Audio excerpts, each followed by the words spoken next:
اب مجھے بتائیں کوئی نان مسلم یہ دیکھے پوسٹر تو وہ اسلام قبول کرے گا؟ آپ اسے لاکھ بتاتے رہے وما ارسلناک الا رحمۃ للعالمین، وہ کہے گا ٹوکے ہوتے تو نہیں لکھیا۔ چھوٹے چھوٹے بچے اسکول کے، کالجز کے، ان کے ٹیچرز نمک حرام ٹیچرز، گورنمنٹ نے اس کام کے لیے انہیں نہیں رکھا تھا، چھوٹے چھوٹے بچوں کو نعرے لگوا رہے ہیں گستاخ رسول کی ایک ہی سزا، سر تن سے جدا، سر تن سے جدا۔ سرکار دو عالم صلی اللہ علیہ وسلم نے ارشاد فرمایا قیامت تک جو بندہ بھی نبی کے بارے میں بات کرے، کسی بھی نبی کے بارے میں بات کرے، اس کو کاٹ کے رکھ دے۔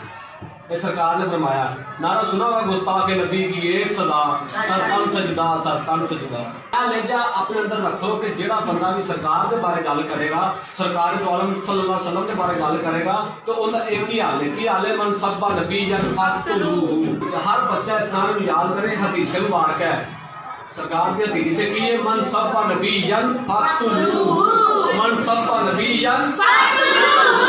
اسی کہنا فقتلوہ، من سب نبی من سب نبی۔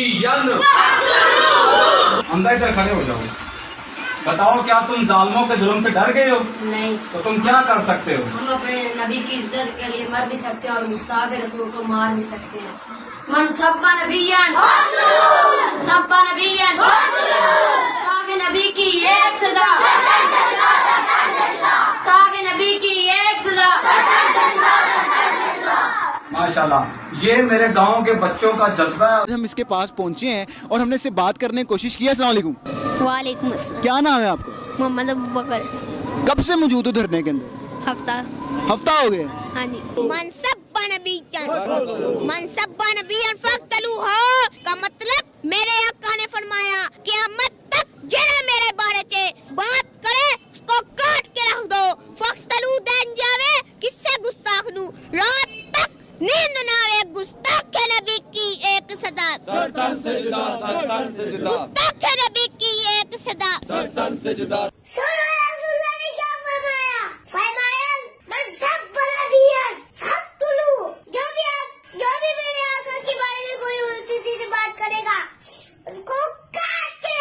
من سب نبیا من سب نبیا من سب نبیا۔ اور گستاخ رسول پتہ ہے کون؟ دوسرے فرقے والا، اور ان کے نزدیک یہ چھوٹے چھوٹے بچے تلواریں اٹھائی ہوئی ہیں لکڑی کی۔ من سب نبیا فقتلوہ، جعلی جھوٹی حدیث، سرکار ضعیف نہیں جھوٹی حدیث جے۔ وہ بابا خادم رضوی پڑھا گیا انہوں نے پوچھو لکھی کی تھے جے، دسو ذرا حوالہ دسو۔ اینا 6 کتابیں تے آئی کوئی نہیں جے، اتنی امپورٹنٹ حدیث تھی 6 کتابوں میں ہے ہی نہیں، نہ بخاری میں، نہ مسلم میں، نہ ابو داؤد میں، نہ ترمذی میں، نہ نسائی میں، نہ ابن ماجہ میں۔ دور کی کتاب میں جا کے المعجم الاوسط امام طبرانی کی کتاب میں موجود ہے، اور مجموع الزوائد جو ابن حجر اسقلانی کے استاد ہیں امام ہیثمی، انہوں نے صحیح، ضعیف اور موضوع کے حکم لگائے ہیں، اور یہ بریلویوں نے خود مجموع الزوائد چھاپ دی ہے حدیث کی کتاب، اس میں انہوں نے یہ حدیث لے کر نیچے لکھا ہے کہ یہ روایت درست نہیں ہے، اور امام نسائی کے حوالے سے لکھا کہ امام نسائی اس کے جو مرکزی راوی جس نے اس روایت کو بیان کیا ہے عبید اللہ بن محمد، اس کو کذاب، جھوٹا کہتے تھے۔ اور ایک کڑی ہوئی حدیث ہے من سب نبی فقتلوہ، کڑی ہوئی حدیث، جھوٹی حدیث۔ اندازہ کریں اس پر ترا یہ کہ سنن نبی داؤد میں، سنن نسائی میں موجود ہے کہ حضرت ابوبکر الصدیق رضی اللہ تعالیٰ عنہ کو ایک شخص کے اوپر غصہ آیا، تو وہاں ایک دوسرا آدمی بیٹھا تھا، اس نے کہا کہ اے امیر المومنین اجازت دے میں اس کو قتل کر دوں۔ وہ کوئی خام خائے ہوتے ہیں نا بعض کھڑپینچی کرنے والے بھی، تو سیدنا ابوبکر نے کہا نہیں یار، مطلب قتل کیوں کر دے گا اسے؟ تو اس کا میرا اختلاف رائے ہے، قتل کہاں سے بیچ میں آ گیا؟ بعد میں جب یہ خطبہ ختم ہوا تو حضرت ابوبکر اسے سائڈ پہ لے کے گئے اور کہا کہ یہ جو تو نے مجمع میں بات کی کہ میں اسے قتل کر دوں، اگر میں واقعی تجھے کہہ دیتا جھوٹی موٹی بھی کہ مار دے تو نے مار دینا تھا؟ انہوں نے کہا حضرت میں مار دینا سی۔ اندازہ کریں۔ تو پھر سیدنا ابوبکر نے اسے ڈانٹا، انہوں نے کہا کہ رسول اللہ صلی اللہ علیہ وآلہ وسلم کے بعد کسی کے لیے یہ شایع نہیں ہے کہ وہ کسی کو قتل کروائے، یہ صرف نبی کا حق تھا کہ وہ کسی کو وجہ بتائے بغیر بھی حکم فرما سکتے تھے کہ اسے قتل کر دو، کیونکہ انہیں وحی کی تائید حاصل تھی۔ ان کے بعد کسی کو یہ رائٹ نہیں ہے کہ اسے قتل کیا جائے، خواہ وہ حضرت ابوبکر کے ساتھ بھی کوئی مسئلہ رکھتا ہو۔ یہ خود حضرت ابوبکر کہہ رہے ہیں۔ اب مجھے بتائیں، یہ جو جعلی اشکان صحابہ بنے ہوئے ہیں، ان سے ذرا پوچھیں، حضرت ابوبکر تو خود کہہ رہے ہیں کہ گستاخ کو قتل نہیں کرنا، وہ میرا گستاخ ہو میرے سامنے بیٹھا ہو، تم 1400 سال بعد جو ہے وہ سعودیہ کی فنڈنگ کے اوپر یہ تماشا لگا کے یہاں بیٹھے ہوئے ہو ٹوائلٹس میں شیعہ کافر لکھ کے. اس حدیث کے ساتھ ہی امام ابو داؤد نے اپنے استاد احمد بن حنبل کے کامنٹس لکھے ہیں کہ احمد بن حنبل کہتے ہیں کہ 3 وجوہات کی بنا پہ ہی کسی کو قتل کیا جا سکتا ہے. نمبر 1, کوئی شخص مرتد ہو جائے, اسلام چھوڑ جائے. نمبر 2, شادی شدہ زانی, یعنی وہ بدکاری کر بیٹھا ہے. اور نمبر 3, قتل کے بدلے قتل, یعنی اگر کسی نے حق کسی کو قتل کیا اس کے بدلے میں اسے قتل کیا جائے گا. ان کا بس یہ 3 وجوہات ہیں, ان کی بنا پہ آپ قتل کر سکتے ہیں, چوتھی کوئی وجہ نہیں ہے. اور پھر احمد بن حنبل نے ساتھ کہا کہ حضرت ابوبکر کے قول کا مقصد یہی تھا کہ صرف نبی علیہ السلام حکم دے سکتے ہیں ان 3 وجوہات کو چھوڑ کر بھی کسی کے حق میں کہ اسے قتل کر دیا جائے. باقی عام مسلمان خواہ وہ حضرت ابوبکر ہی کیوں نہ ہو 3 موقعوں کے علاوہ کسی کے لیے قتل کا حکم نہیں کر سکتے. اب مجھے بتائیں, انہوں نے جو گستاخ رسول کی سزا نکالی ہے وہ جو آڈیو لیک ہوئی تھی مفتی تقی عثمانی صاحب کی, وہ بالکل ٹھیک ہوئی تھی. اسی ابو داؤد اور نسائی کے اندر وہ حدیث ہے جو یہ لیے پھرتے ہیں جی 4 لوگوں کو غلاف کعبہ میں بھی پاؤ تو قتل کر دو. وہ 4 لوگوں کو قتل کرنے کا حکم کس نے دیا تھا؟ نبی صلی اللہ علیہ وسلم نے. اور وہ عذاب استیصال کا حصہ تھا جو نبی کا انکار کرنے کے اوپر آتا ہے. وہ یہ نہیں ہے کہ دیوبندی ہے تو قتل کر دو, بریلوی ہے تو چھوڑ دو. ان کے تو قتل کا معیار یہی ہے نا, وہ تو چیز ہی کچھ اور تھی. حدیثیں اٹھاتے ہیں, اس میں خود سے رنگ بھرتے ہیں اور زر نکالتے ہیں. اور جی بخاری مسلم میں حدیث ہے, کعب بن اشرف کو قتل کروایا تھا نبی علیہ السلام نے. جی کعب بن اشرف وہ یہودی تھا جو مسلسل مسلمانوں کے ساتھ ظلم کر رہا تھا, اور مسلمانوں کی اور یہودیوں کی ایک کولڈ وار جاری تھی. اس میں ان کے سرغنہ کو نبی علیہ السلام نے قتل کروایا. نہیں, وہ گستاخ رسول تھا, اور گستاخ رسول تو سارے یہودی تھے. عبداللہ ابن ابی رئیس المنافقین, اندر سے یہودی اوپر سے مسلمان, کیا وہ گستاخ رسول نہیں تھا؟ اسے کیوں نہیں قتل کروایا اللہ کے نبی نے؟ لو سامو, الٹا بخاری مسلم میں آتا ہے جنازہ خود پڑھایا, لعاب دہن ڈالا, کرتا مبارک کفن کے لیے دیا. پھر اللہ تعالیٰ نے آیات نازل کی. اللہ تعالیٰ پہلے بھی کر سکتا تھا کہ آپ ان کے لیے 70 دفعہ بھی مغفرت کریں, ہم ان کی توبہ قبول نہیں کریں گے. آندہ آپ نے کسی منافق کی قبر پہ کھڑے نہیں ہونا, نہ اس کے لیے دعا کرنی ہے. لیکن نبی علیہ السلام کی زندگی میں اس کی تکلیف کی وجہ سے تمام صحابہ کو پتہ چل گیا تھا یہ منافق ہے. بخاری میں آتا ہے حضرت عمر نے کئی دفعہ اجازت مانگی کہ یا رسول اللہ اجازت دیں, اس کا گلا کاٹ دوں میں.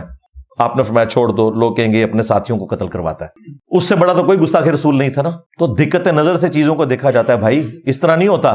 بخاری مسلم دونوں میں موجود ہے, ایک بدری صحابی تھا ابن ابی بلتا, اس نے نبی علیہ السلام کی مخبری کر دی.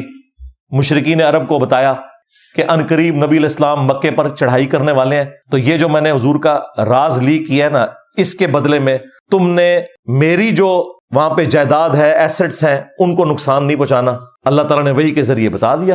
نبی علیہ السلام نے مولا علی کو بھیجا اور کہا کہ فلاں قافلے میں ایک عورت ہے, اس کے پاس وہ خط موجود ہے, وہ اہل مکہ تک نہیں پہنچنا چاہیے. مولا علی پیچھے پہنچ گئے, اس عورت کو پکڑ لیا, تلاشی دلوائی گئی, خط نہیں نکل رہا. سیدنا علی نے کہا کہ مجھے تیرے کپڑے بھی اتروانے پڑے نا, اترواؤں گا, تیرے پاس وہ خط ہے, کیونکہ جس شخص نے مجھے تیری طرف بھیجا ہے نہ وہ جھوٹا ہے اور نہ وہ ہستی جھوٹی ہے جس نے اسے خبر دی ہے, یعنی اللہ اور اس کا رسول جھوٹا نہیں ہو سکتے.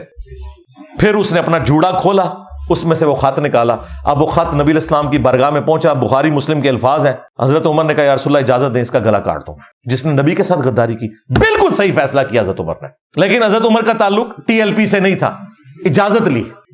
آپ نے فرمایا عمر چھوڑ دو. بدری اصحاب کی اگلی پچھلی غلطیاں اللہ تعالیٰ نے معاف کر دی ہیں. یعنی اس نے یہ جو کچھ کیا اگرچہ کی غداری, لیکن دنیا سے مغلوب ہو کر. اب یہ فیصلہ آج کوئی نہیں کر سکتا. اس زمانے میں تو نبی علیہ السلام کو وحی کی تائید حاصل تھی. پھر سورہ ممتحنہ کی آیات نازل ہوئی ابن ابی بلتا کے بارے میں کہ اللہ اور اس کے رسول سے بڑھ کر کسی کو آپ دوست یار نہیں رکھ سکتے. اس حدیث کے اوپر امام بخاری نے ایک چیپٹر کی ہیڈنگ میں اس حدیث کو لے کر ایک شرعی مسئلہ بیان کیا ہے کہ اگر کوئی شخص کسی مسلمان بدری صحابی کو بھی اپنے علم کی بنیاد پر منافق کہہ لے, حضرت عمر نے کہا تھا اجازت ہے میں اس منافق کا گلا کاٹ دوں, تو اس پر فتویٰ نہیں لوٹے گا. یعنی حضرت عمر نے جو ایک صحابی کو منافق اور کافر کہہ دیا, ان پہ فتویٰ نہیں لوٹے گا, کیونکہ انہوں نے دلائل کی بنیاد پہ یہ سمجھا. یہ مسئلہ امام بخاری نے اخذ کیا ہے. اسی کی بنیاد پہ میں نے کہا تھا کہ نبی علیہ السلام کے مبارک زمانے میں بھی اگر کوئی شخص کسی بدری صحابی کو کافر کہتا ہے اپنے علم کی بنیاد پہ, جو اس تک نالج پہنچا, تو وہ کافر کہنے والا کافر نہیں ہوگا. یہ امام بخاری نے نقل کیا ہے. جب میں نے مسئلہ بیان کیا تو دیوبند انڈیا سے میرے خلاف فتویٰ نکلا ہے کہ جی اس نے کہا کہ اگر آج کوئی حضرت ابوبکر کو کافر کہہ دے تو کافر نہیں ہوگا. جی بالکل, حضرت ابوبکر کے اپنے زمانے میں بھی, نبی علیہ السلام کے زمانے میں بھی اگر کوئی یہ کام کرے, کس نے کیا؟ حضرت عمر نے کیا. لو سامو جاہلو, تم لوگوں کو فقہ بھی میں نے پڑھانی ہے, بخاری مسلم بھی میں نے پڑھانی ہے. یہ امام بخاری کو کہہ رہے ہو؟ یہ امام بخاری نے لکھا ہے کہ حضرت عمر کافر اس لیے نہیں ہوئے کہ انہوں نے اپنے علم کی بنیاد پہ ایک صحابی کو کافر کہا تھا, بدنیتی کی وجہ سے نہیں کہا تھا. اس طرح آج بھی اگر کسی کو اپنے علم کی بنیاد کے اوپر کسی شخص کے بارے میں مغالطہ لگ گیا تو آپ علمی اصلاح کریں, باقی وہ اور اس کا رب کا معاملہ ہے. اسلام سے نکالنے کے لیے جب تک اللہ, رسول, آخرت, ختم نبوت کا کوئی انکار نہیں کرتا نا, وہ بڑے سے بڑا بھی کوئی جرم کرتا ہے نا کسی اور ہستی سے متعلق, وہ مسلمان ہی رہے گا. ہاں گمراہ ہو سکتا ہے, بدعتی ہو سکتا ہے, جنمی ہو سکتا ہے, کافر نہیں ہوگا. یہ دقت نظر سے معاملات کو دیکھا جاتا ہے.